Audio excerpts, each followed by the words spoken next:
The disturbing life of pharaohs in ancient Egypt sounds intense at first, but when we move through it slowly, it becomes a quiet and heavy story, one that unfolds gently over a very long time. So imagine yourself sitting comfortably as we drift back thousands of years to a land of sand, river water, stone, and sun, where the pharaoh was believed to be more than human, not just a ruler, but a living bridge between gods and people.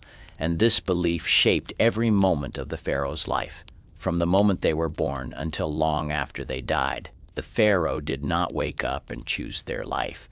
Instead, the role wrapped around them like a heavy robe that could never be taken off.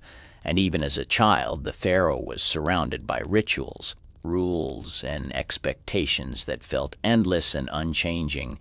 And while others played or rested, the future pharaoh was taught how to stand, how to speak, how to move, and even how to sit in ways that honored the gods. Every action mattered, every word mattered, and this constant pressure created a life that looked powerful on the outside but felt deeply controlled on the inside.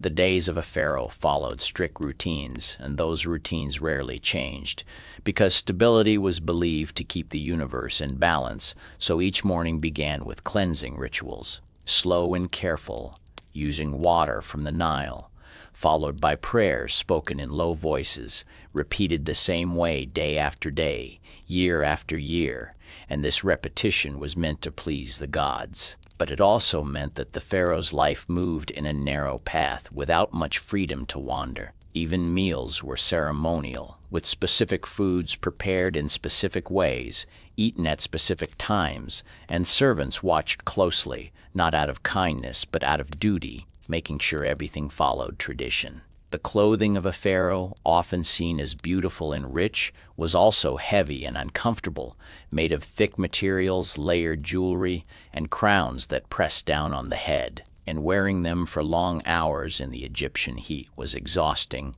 but removing them was not always allowed, because the image of the pharaoh mattered as much as their health. The disturbing part of this life is not loud or violent at first, but quiet and constant, like living inside a role that never pauses, never rests, never allows the person underneath to fully exist. Even sleep was watched over by guards and servants, and dreams were sometimes recorded and interpreted because dreams were believed to be messages from the gods, meaning that even the pharaoh's unconscious mind did not fully belong to them. And as we move slowly through this world, we can begin to feel how the life of a pharaoh, though filled with gold and stone and power, was also filled with endless responsibility, constant observation, and a deep sense of being trapped inside a sacred cage that looked glorious but felt heavy and unyielding. As we continue drifting through the disturbing life of pharaohs in ancient Egypt, it becomes clearer that power did not mean comfort, and authority did not mean peace, because the pharaoh was never truly alone, not even for a moment, and this constant presence of others shaped their mind in quiet but lasting ways. From sunrise to sunset, scribes followed closely, recording events, words, and decisions, writing everything down so it could be preserved for eternity, and knowing that every action would be remembered added a heavy weight to even the smallest choice. The pharaoh was expected to be perfect, calm, and steady at all times, because any sign of weakness was believed to threaten Ma'at, the sacred balance of the universe. And this belief meant that illness, fear, sadness, or doubt had to be hidden carefully behind a still face. When a pharaoh became sick, priests were summoned, not just doctors, and rituals were performed alongside simple treatments because sickness was seen as both a physical and spiritual failure. And this made illness especially frightening, not just for the body but for the soul. Even pain had to be endured quietly because showing suffering could be interpreted as a sign that the gods were displeased. The pharaoh's education never truly ended, as advisors, priests, and nobles constantly reminded them of laws, traditions, and divine duties, repeating the same lessons over and over, reinforcing the idea that the pharaoh existed not as an individual but as a symbol that could never crack. Family life was also shaped by this role.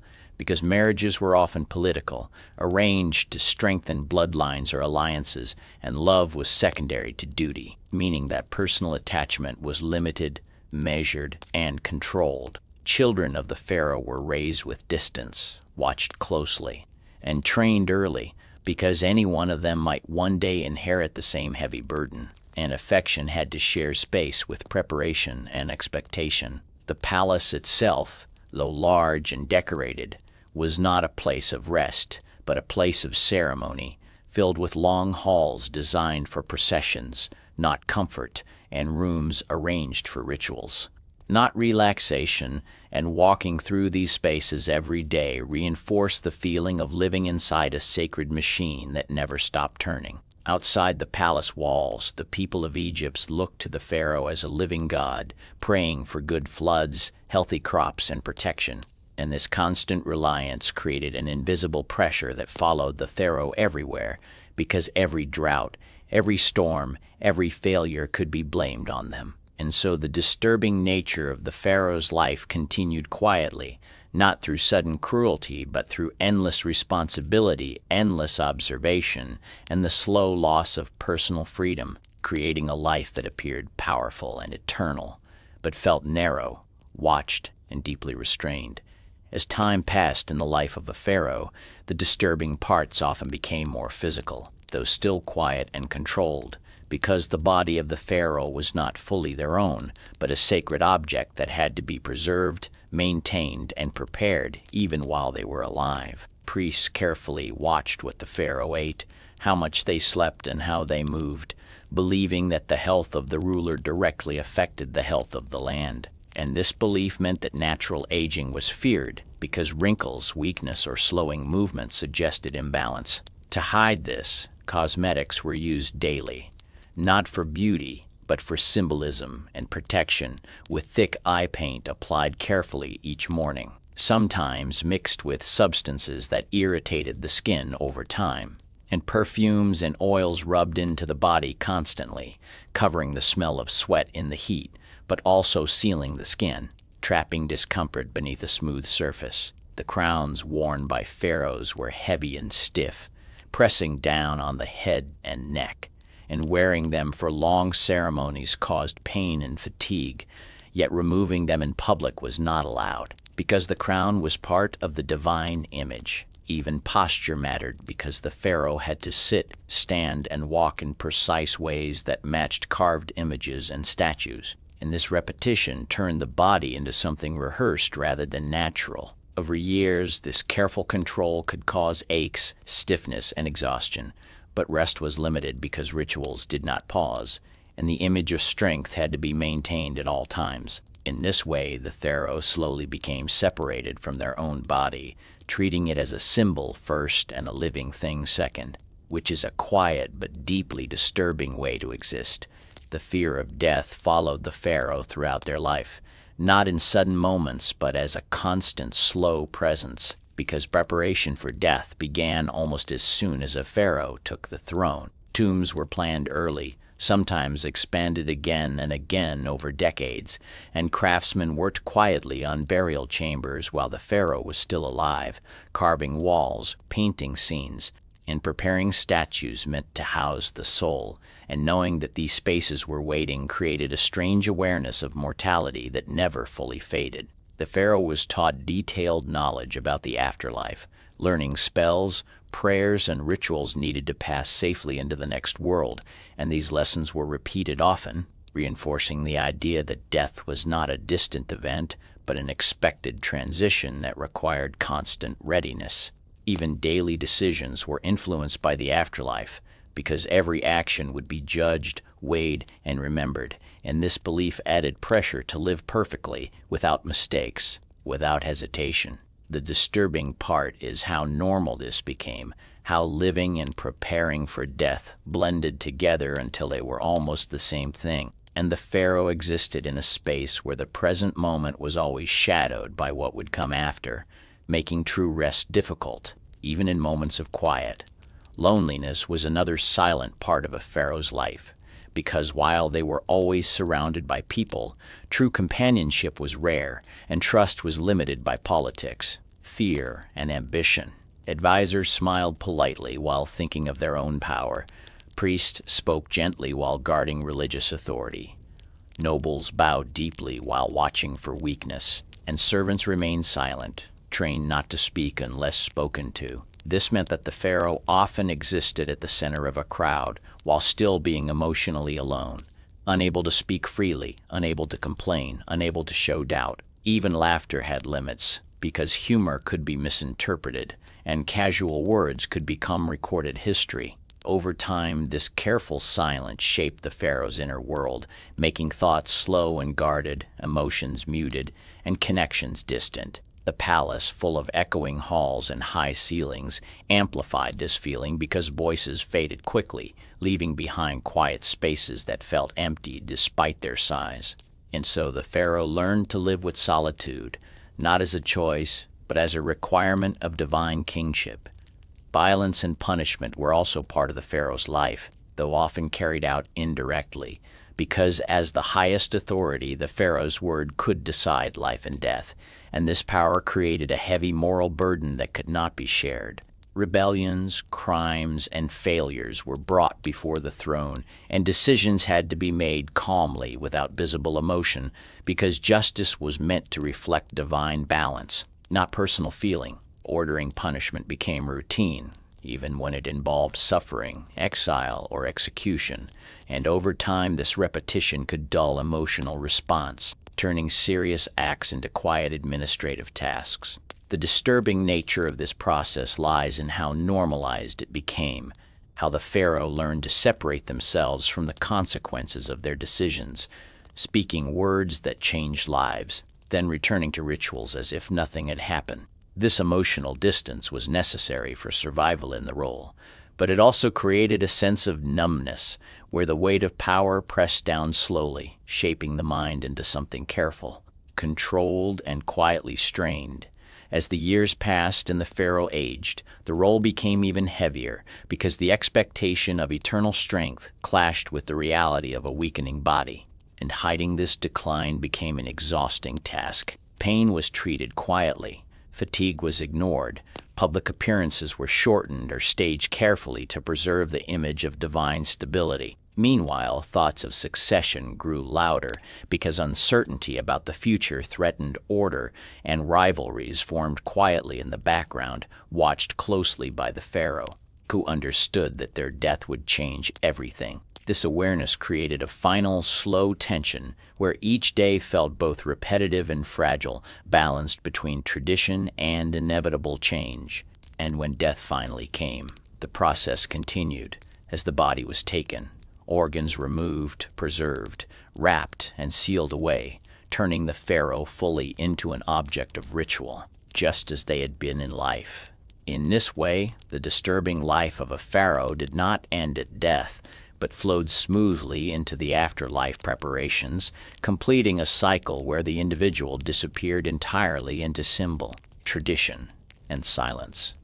As we continue sinking deeper into the disturbing life of pharaohs in ancient Egypt, it becomes clear that even time itself felt different for them, moving slowly and heavily, because every year was marked by rituals, festivals, and ceremonies that repeated again and again with almost no change, creating a life that felt circular rather than forward-moving. The flooding of the Nile, the planting of crops, the harvest, the offerings to the gods, all followed the same pattern, and the pharaoh stood at the center of it all, repeating the same gestures, speaking the same words, and wearing the same expressions year after year until the days blurred together. This repetition was meant to create stability, but for the pharaoh, it also created a sense of being trapped in time, where nothing truly new could happen, and nothing spontaneous was allowed. Even joy had to follow tradition. Even grief had rules, and this constant structure slowly flattened emotional experience, making life feel steady but empty,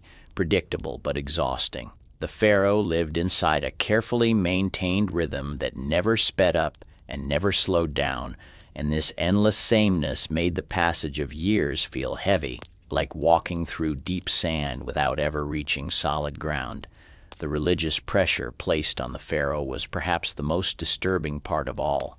because the pharaoh was believed to maintain harmony between the human world and the divine world, and any disruption, no matter how small, could be seen as their failure. If crops failed, the pharaoh was blamed. If disease spread, the pharaoh was blamed. If the Nile flooded too much or too little, the pharaoh was blamed. This belief created a quiet fear that followed the pharaoh constantly, because nature itself felt like a test that never ended. Priests performed rituals daily to support the pharaoh's divine role, but this support came with constant reminders of responsibility, whispered prayers, and repeated warnings about displeasing the gods. The pharaoh lived knowing that forces far beyond human control were still tied to their name, and that knowledge settled slowly into the mind, creating a low, steady anxiety that never fully disappeared. Even silence became heavy because silence meant waiting, and waiting meant wondering whether the gods were satisfied or watching closely. Another disturbing aspect of the pharaoh's life was the way identity slowly dissolved over time, because the role demanded that the pharaoh become less human and more symbol with each passing year. Personal opinions were hidden, preferences were muted. The pharaoh spoke not as themselves, but as the voice of tradition, the voice of law, the voice of divine order. Over time, this separation created a quiet inner distance where the person beneath the crown became harder to feel, even for the pharaoh themselves. Mirrors reflected gold and linen, not personality. Statues captured idealized features, not aging skin. Carvings showed eternal youth, even as the body weakened. This disconnect between image and reality created a strange, empty space inside, where the pharaoh existed as a figure rather than a person, and that emptiness was filled only by duty, repetition, and silence. The more perfect the image became, the more distant the individual felt, fading slowly into the role they were never allowed to escape. Sleep, which should have been a place of rest, was also shaped by fear and ritual, because the night was believed to be a dangerous time when spirits moved freely and the soul wandered. And so the pharaoh slept surrounded by protective symbols.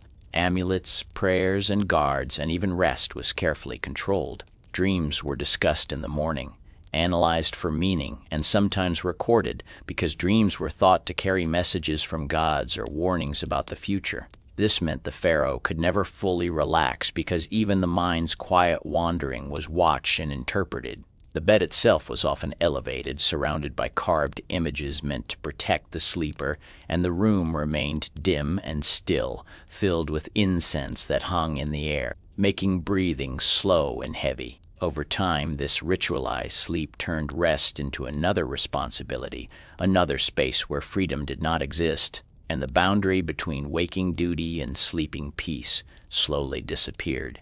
In the final years of a pharaoh's life, everything seemed to slow even further as the body weakened and the future narrowed and the palace became quieter, not because there was peace, but because people whispered more, planned more carefully, and waited. The pharaoh sensed this change, feeling the weight of time pressing closer, knowing that their role would soon pass to another, and that their identity would be sealed forever in stone and ritual. Conversations became shorter, movements became slower, ceremonies became more frequent, as if trying to hold order together just a little longer. And through it all, the pharaoh remained calm on the surface, still, composed, controlled, even as the body failed and the mind grew tired. When death finally came, it did not feel sudden, but expected, like the final step in a long, narrow path that had been walked since childhood. And in that moment, the disturbing life of the pharaoh reached its quiet conclusion as the person disappeared fully into legend, and the silence they lived with so long finally became complete.